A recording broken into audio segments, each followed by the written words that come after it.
What is going on, everyone? Welcome to another Bucks on Deck podcast episode. Well, we've made it. We've done our. This will be the last episode of the season previews. I know technically the season's already started, but we don't. Sometimes we don't get the rosters until a little bit late.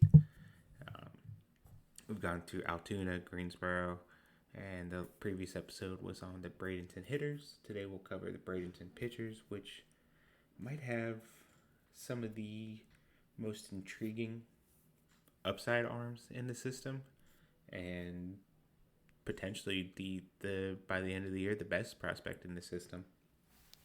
Probably the best prospect that's not in, arguably the best prospect that's not in major leagues right now.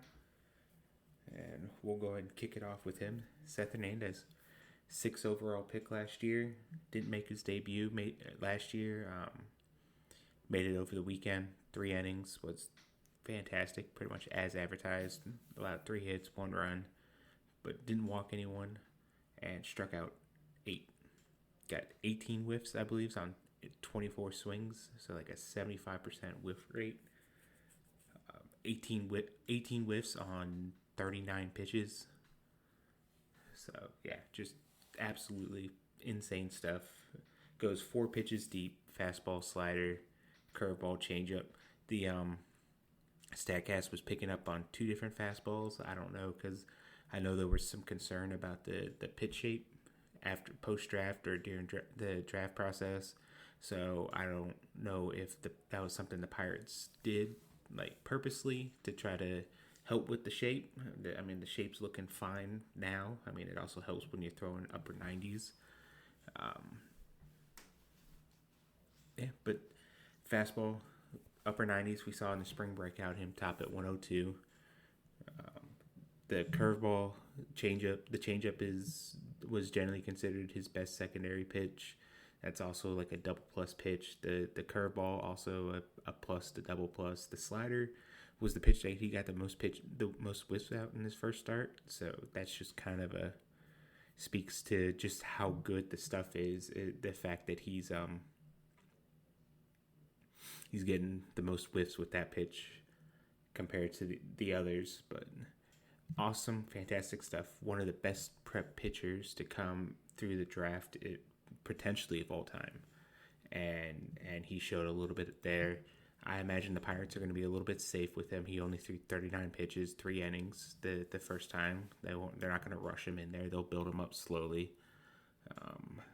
But the stuff is legit, and maybe even more impressive is his ability to command all 4 of the pitches. So we'll see how well that translates into at Pro Ball. We saw Levi Sterling, which we'll talk about in a minute. That he was maybe a little bit more known for his advanced command, and we didn't really see that in Pro Ball. So we'll kind of see how Seth Hernandez looks as he's pitching a little bit deeper into games. I'll go ahead and talk about Sterling. Wasn't exactly the ideal start to his pro career last year. Through 34 innings between the complex and low A Bradenton, 6.09 ERA,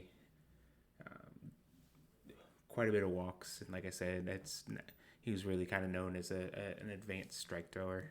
So and maybe the stuff, there's a lot of projection with the stuff. So like the fastball wasn't velocity wise probably where it was going to be at long term. So got behind in counts and got beat up a little bit in those situations. Great frame, easy delivery.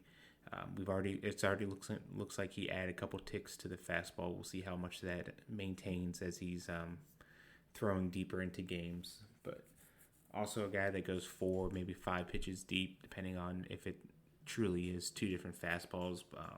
If you follow me on Twitter, you saw I posted the TJ Stats page, and the 4-seamer is, analytically speaking, a lot of outlier characteristics that could really play up. He only threw it twice, so maybe it really is just like one fastball that he's thrown and they just kind of bred differently. But the changeup is good. Changeup was kind of like his calling card for the secondary pitch. He throws like a curveball and a slider. Big key for him is going to be throwing strikes. Yeah, the walks were still a little bit of an issue in his first outing. We'll kind of see how it gets,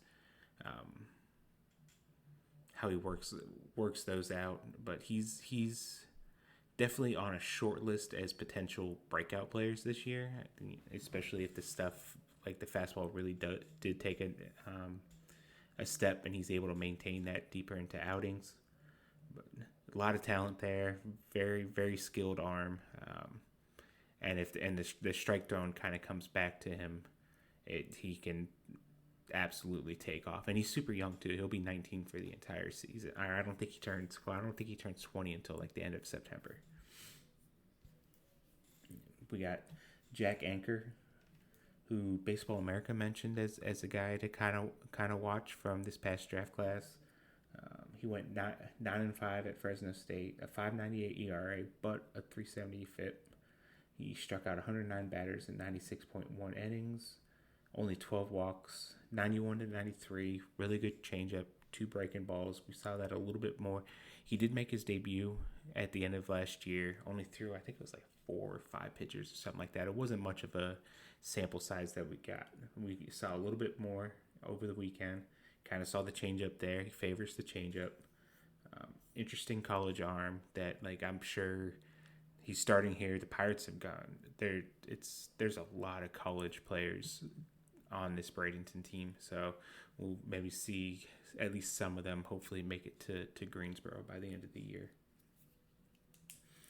Another guy who made his debut for Bradenton last year, late in the season, Jeter Martinez, threw 65 innings total. He's a 6'5" right-handed pitcher out of Mexico. They acquired in the Caleb Ferguson trade. Struck out 6 and 2 1/3 last year. Walked 4. It's another one of those that the stuff is good. It's mid to upper 90s with the fastball. 2 plain break slider. The breaking ball looks fantastic. Might be his best pitch overall, even with how the fastball kind of, with the velocity on the fastball. Question with him is going to be strike throwing. A lot of guys here that on this Bradenton pitching staff that they're really going to need to throw more strikes if they're going to want to take that next step and move up in the system. But also, there's a lot of guys with a lot of the stuff is certainly there. There's on any given night, it's going to be an electric showing down in Bradenton, and it's just especially if they're throwing strikes. We didn't see him over the weekend, which would probably lead me to believe he's probably going to start one of these first games early in the week, but haven't seen any kind of confirmation or anything like that otherwise. Next up, Xander Meath. He'll be injuries kind of washed out last year for him, so he's back in Bradenton. When he was drafted, and I still see a lot of talk with it, there's a lot of hype through the arm slot. He was basically a side armor, and there aren't many examples of starting pitchers at the major league level to have his kind of arm angle. Most kind of end up being relievers. So going into last year, he actually raised the arm slot quite significantly. It was more of like a traditional like 3/4 release point. Spent most of the year injured. When he wasn't injured, he was really struggled to throw strikes. Now this year, not much of a sample size so far, but it does look like he's dropped the arm slot back down slightly. Still not as extreme as it was before, but it looks like he's trying to find like a middle ground with it. Biggest thing with him, just like most of the other pitchers, strike. You're gonna have to throw more strikes. The fastball's kind of lost a little bit of the appeal now that he's not throwing from that extreme arm angle, but the slider is really good. The changeup works really well off of that. It's still an uncomfortable at bat, and he still gets, especially because the fastball is going to have a lot of run on it, and when he's facing right-handed pitchers, it's going to get in on the hands and produce a lot of should produce still a lot of weak contact even without the extreme arm angle. This guy, as far as pure stuff, there may not be another pitcher in the system that comes as close to Seth Hernandez as Reno Navarro does. He'll be 19 all this year. He struck out 61 batters in 32 innings last year, but then he also walked 40. Elite fastball. I mean, the game that he started over the weekend, there was one pitch that had 27 inches of induced vertical break, which is insane. It was literally like TJ Stats has the little chart scatter plot, and it was like there's so much on it that it was like actually off the chart. And so for him, I mean, they still trotted him out there as a starting pitcher. I'd imagine it's probably a reliever long term, but like at 19, you're probably okay with trying it out to see how many innings you could get out of him every night, just so you can use him more often. But he's a guy, especially for as good as the stuff is. Like, I mean, the fastball is probably as close to an 80 grade fastball as you're going to get which is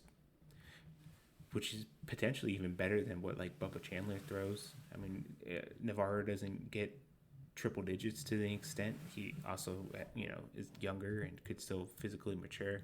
He does have a pretty quick arm action, so I mean there could still be more velocity there. But as far as movement and it's one of the more elite fastballs in a system that is flushed with elite fastballs. If you follow the YouTube channel, you probably would have seen me talk about Clavari Tejada a little bit as somewhat as like a under the radar breakout guy. 92 innings, 4.99 ERA. I think that the stuff did look like it took like a noticeable step forward. The velocity was a tick or two higher than what it averaged last year. We'll see if that kind of sticks or if that's something that's manufactured more because he was coming out of the bullpen. I don't know if that's going to be something that's permanent or not. I was actually a little surprised that he didn't get pushed to Greensboro. I'm sure he'll be a candidate to go at some point in the middle of the season, depending on how he's playing. But in the meantime, he'll get another shot here in Bradenton. Jesus Treviso, he is starting the year on the injured list. He was part of the Johan Oviedo trade, came over from the Red Sox with Yostinson Garcia. Better control of the slider, changeup, fastball, can touch the upper 90s. Doesn't have really the ideal frame for a starting pitcher, so a lot of people think he's going to be a reliever. We'll kind of see. We won't see him immediately. He'll start on the injured list, but very intriguing arm. Had a chance to. It was apparently he throws two different sliders, more of like a sweeper and then like a gyro slider. So two different looks there. But a really interesting arm to keep an eye on once he's healthy. Those are the guys that should make up to one form and another the rotation. We may get other guys making spot starts or whatnot here and there, but among the bullpen candidates we have Gavin Adams, upper 90s sinker, another guy with not great control, walked a lot of people last year, but was coming off a Tommy John, so ends up coming from a lower slot. So maybe we'll see the control take another step forward this year, and kind of like help him, kind of fast track him a little bit as a reliever. A 2025 college pick, Brandon Kane, was mostly a hitter in college. Actually, at Oklahoma, he had 1/3 of an innings pitch. That was it, and it didn't really go well. Baseball America had like a Statcast standout article with like an intriguing player for each team from the draft, and Kane was that, saying that if you look at the kind of like the scatter point plot of his pitches, it looks like a major league starting pitching arsenal. Two different fastballs, breaking ball, off-speed pitch. We'll kind of see control. Control wasn't great, but the stuff did kind of seem intriguing enough to kind of keep an eye on. See how much like his usage changes and everything like that. I think everyone knows David Matoma's name. Upper 90s fastball, slider, changeup. 42 in the third innings last year, 4.25 ERA, struck out 37, walked 24. This season, I guess the season probably didn't go as you probably wanted, but like I think it was easy to forget that he's 19. He's still super raw.